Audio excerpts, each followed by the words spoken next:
Hello everyone, Ali, broker with RE/MAX, here to give you the latest market update for the month of February 2021. It's been a very hot market to say the least. I'm sure you guys are following the headlines. February was a record-breaking month as the average price for a home in the GTA has surpassed the $1 million mark with an average selling price of $1,045,000. Now, to put that in perspective, that's 15% more than the same time last year, and it's actually another 8% more than the preceding month of January, or roughly $78,000. In the past month of February, 10,970 properties sold. That's 53% more than February of 2020, and it's 58% more than the preceding month of January. And on average, it takes about 14 days to sell a property. Now, you've obviously heard that some properties have sold in a day or just in a few hours. Those properties were aggressively underpriced in order to ensue a bidding war, which is a strategy that many agents are using. So certainly some properties are selling in shorter time, but the average is roughly 14 days. This time last year, it took about 17 days to sell a property. We have about 0.8 months of inventory. Now, what that means is if no new properties come to market, it will take us less than a month or roughly 25 days to sell all of the existing properties that are currently on the market. All property types appreciated in value year over year, with the exception of condos in the 416, where we saw a 6% drop in price year over year. Now, in the 905, freehold properties went up by over 20% February over February. Of all of the low-rise properties that sold on MLS, 80% of them occurred in the 905. There's a real strong migration from the city out into the suburbs because people can get more land, more property at reasonably lower prices. This is all due to the low cost of borrowing, limited new housing coming to market, and the average Canadian saving more in the past year than we're used to seeing. There's no foreign money here. However, once the borders do open up, I do anticipate a flood of new immigrants and foreign investors coming into the Canadian real estate market.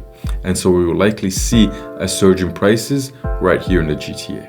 A note on the condo market for those that think it is dying.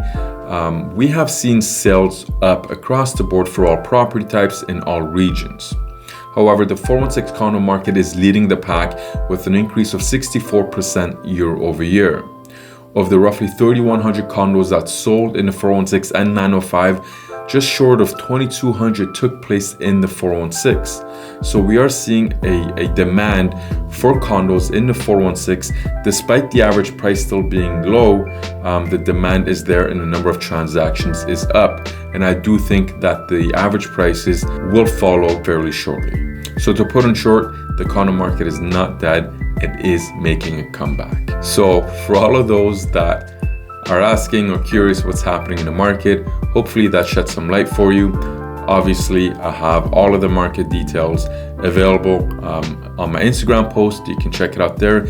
In my newsletter, just scroll down, or if you're watching this on YouTube, it's also down below in the description. This market is certainly not sustainable and it will level off at some point in time.